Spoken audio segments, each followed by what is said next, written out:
I clenched my fists under the table, my nails biting into my palms as cruel laughter echoed in my ears.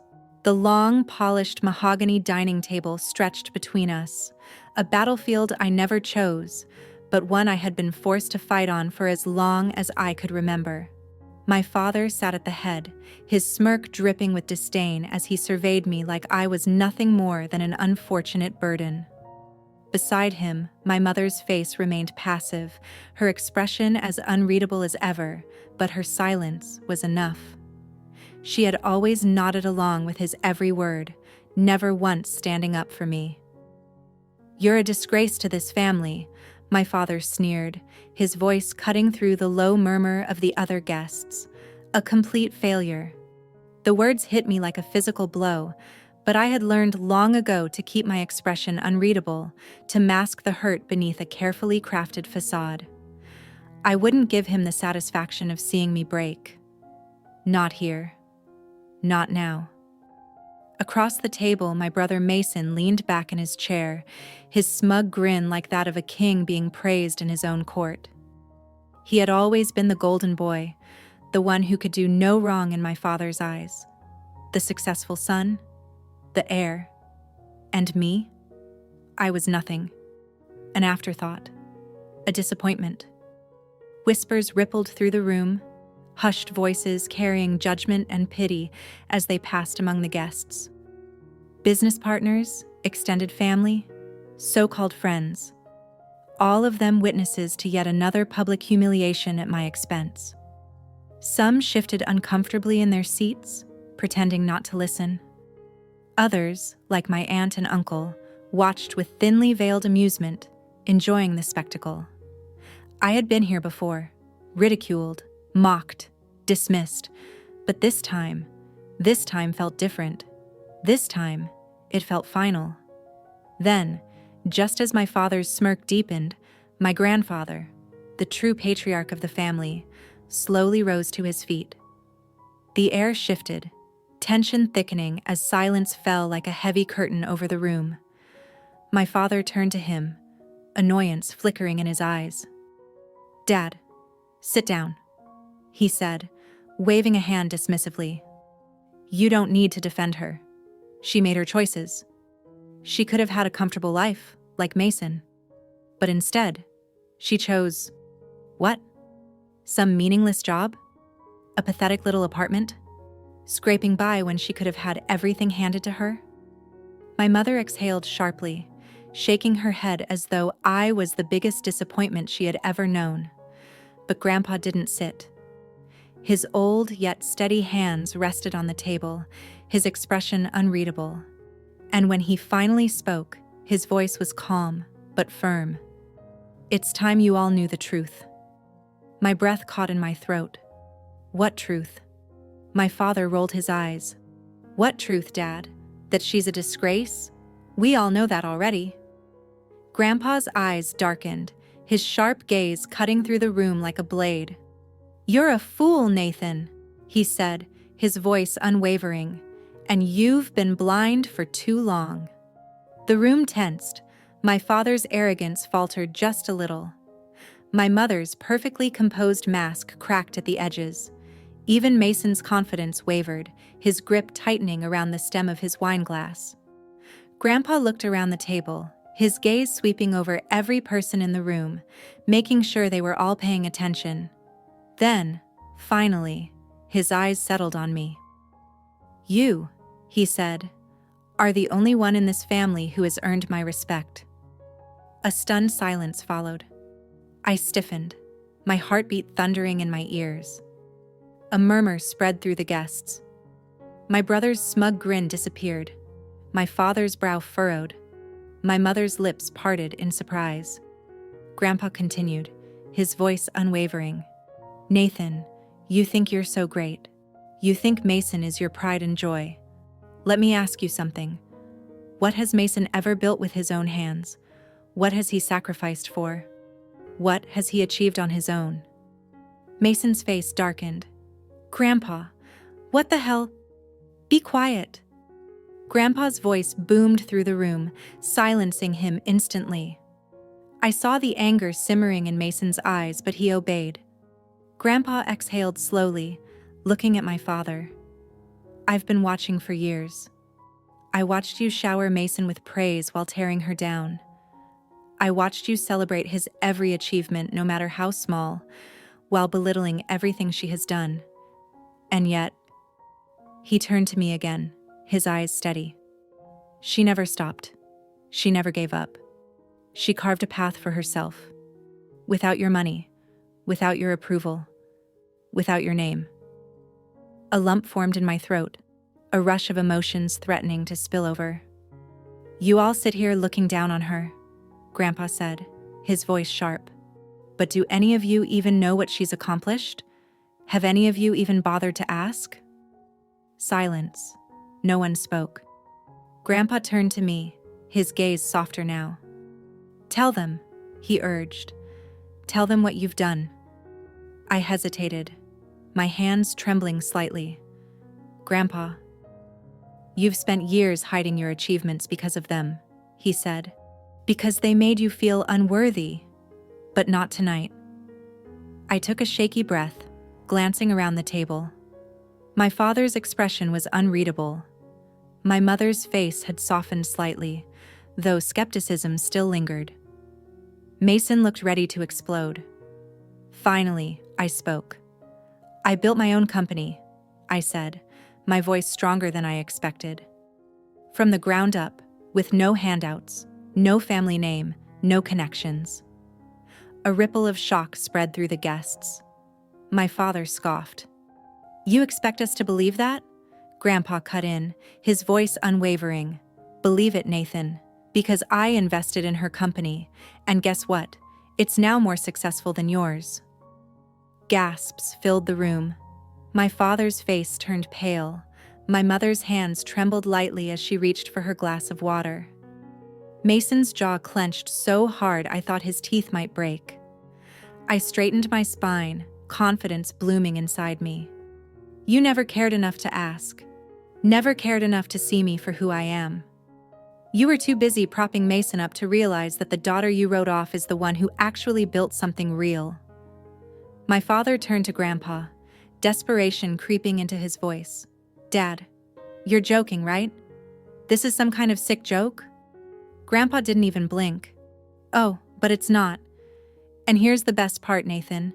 She didn't just build a company. He paused, letting his words sink in.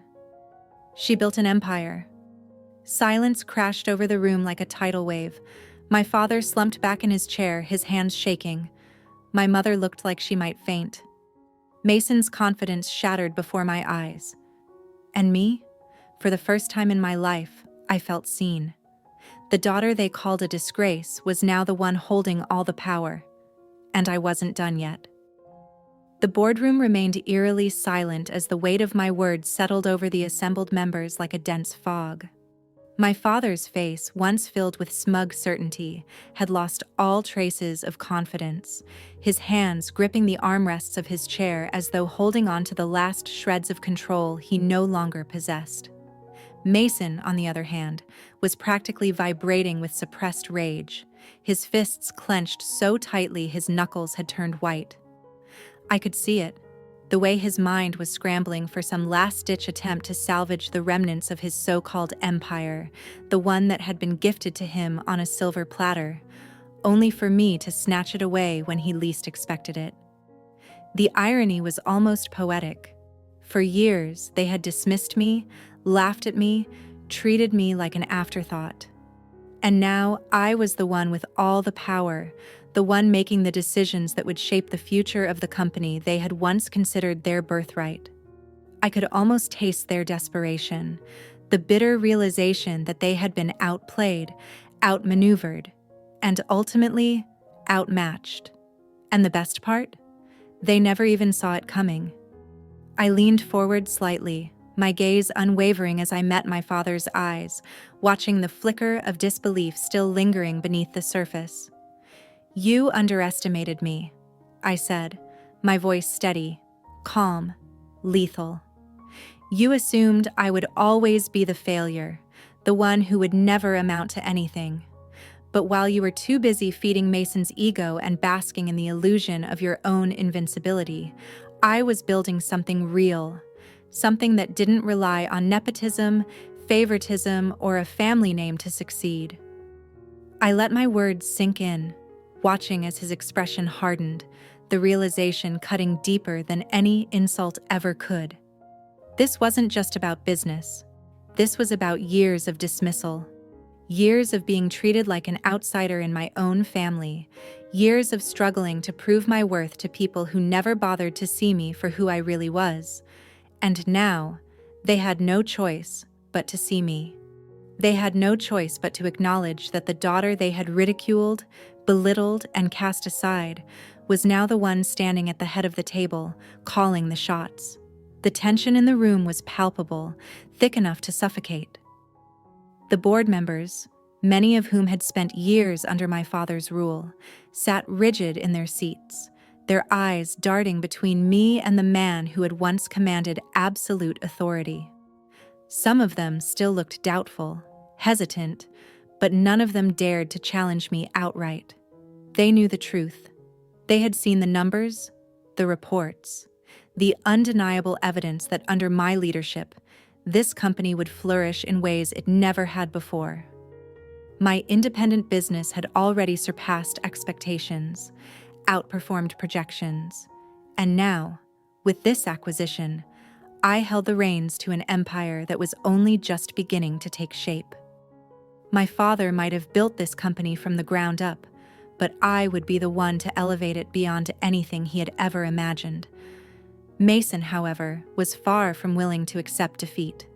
He shot up from his seat, his chair scraping loudly against the polished marble floor, his breath coming in short, furious bursts. "You think this is over?" he spat, his voice laced with venom, his entire body radiating unrestrained fury. "You think you've won just because you pulled some corporate stunt? This isn't the end, and you damn well know it." He took a step forward, his hands balled into fists, but I didn't so much as flinch. I simply tilted my head, regarding him with an air of disinterest, as though he were nothing more than a minor inconvenience. "No, Mason," I said coolly, my voice carrying across the boardroom with the weight of absolute certainty. "This isn't the end. It's just the beginning." My words sent a ripple through the room, a silent acknowledgement of the truth they all knew deep down, but had been too afraid to voice. My father might have been their leader once. Mason might have been their golden boy, but neither of them had the vision, the resilience, or the sheer determination to steer this company into the future. That was my role now, and I was more than ready for it. Grandpa, who had remained silent up until now, finally spoke, his voice steady but firm, leaving no room for argument. "It's time for you both to leave," he said, his gaze landing squarely on my father and Mason. "You no longer have a place here." The finality in his words sent a visible shockwave through them, but there was no more room for protest. The decision had been made. The papers had been signed. Their reign was officially over. Security stepped forward, ready to escort them out, but my father remained frozen in place, his expression unreadable. For the first time in his life, he had no power, no control, no influence. And it was killing him. Slowly, he turned his gaze toward me, and for the briefest of moments, I saw something flicker behind his eyes, something dangerously close to regret. But it was too little, too late. Whatever remorse he might have felt now meant nothing. He had spent years tearing me down, dismissing me, making me feel like I would never be enough. And now, he was the one being dismissed, cast aside, forgotten.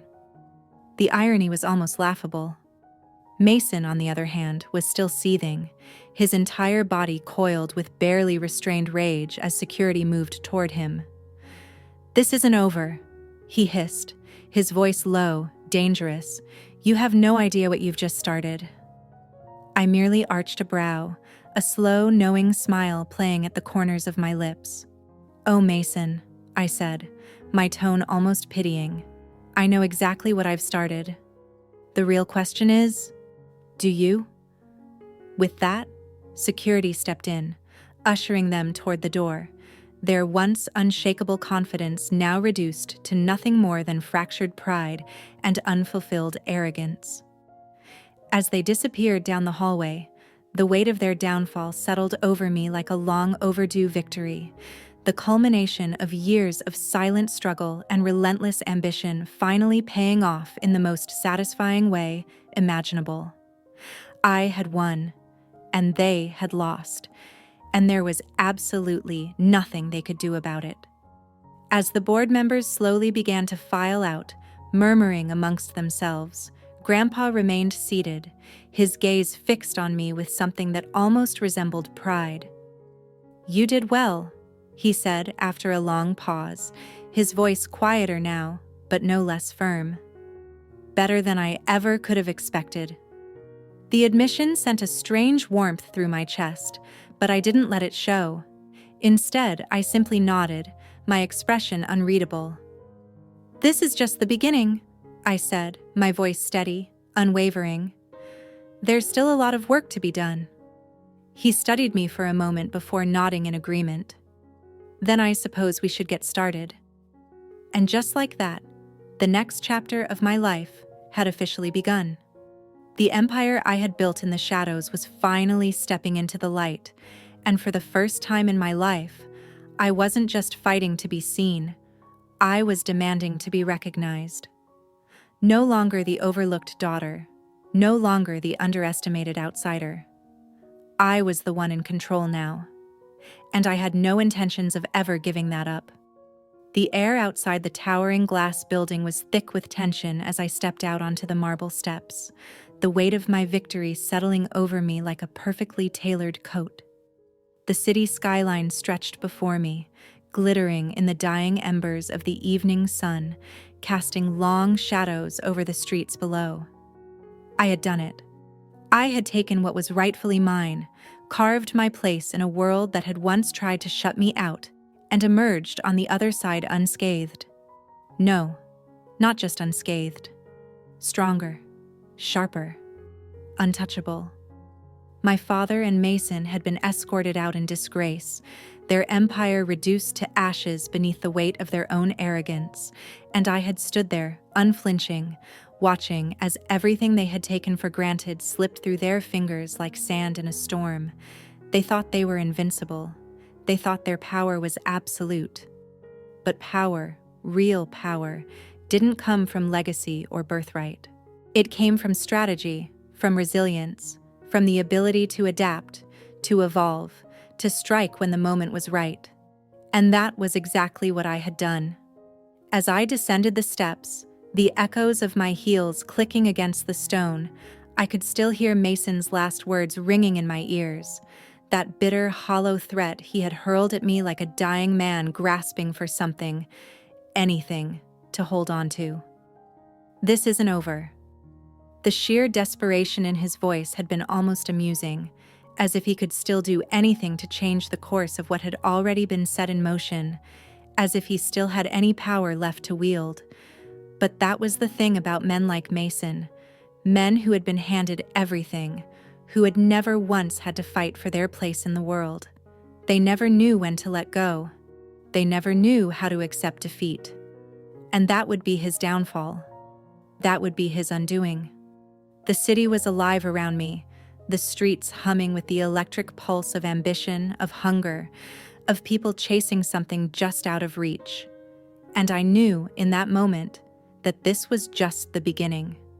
My father's company, my company now, was a foundation, a stepping stone, a launching pad for something far greater than they had ever envisioned. They had been so consumed with their own reflection, so blinded by their own perceived greatness, that they had failed to see the future standing right in front of them. But I had seen it. I had created it. A sleek black car pulled up to the curb, the driver stepping out to open the door for me, and I slid inside, the leather seats cool against my skin. The city blurred past as we pulled into motion, but my mind was already light years ahead, planning, calculating, envisioning the next move. There was still so much to do. Acquisitions to finalize, strategies to implement, alliances to forge. I was no fool. I knew that taking the throne was only the first step. Keeping it? That was the real challenge. There would be those who doubted me, who resented me, who sought to undermine everything I had built. There always were. But they had no idea what they were up against. My phone buzzed, breaking through my thoughts, and I glanced down at the screen, a smirk tugging at the corner of my lips as I read the message. They're already calling it the biggest corporate shift in a decade. You did it. I let the words sink in, savoring the validation, but only for a moment. Because I knew better than anyone that success wasn't a destination, it was a moving target. And I was just getting started. The city lights stretched endlessly before me, a canvas of opportunity, of power waiting to be seized, shaped, molded into something unstoppable. And for the first time in my life, I wasn't just chasing the dream. I was living it. Because in this game, there were winners and losers, kings and pawns, and I had just proven, once and for all, exactly where I stood.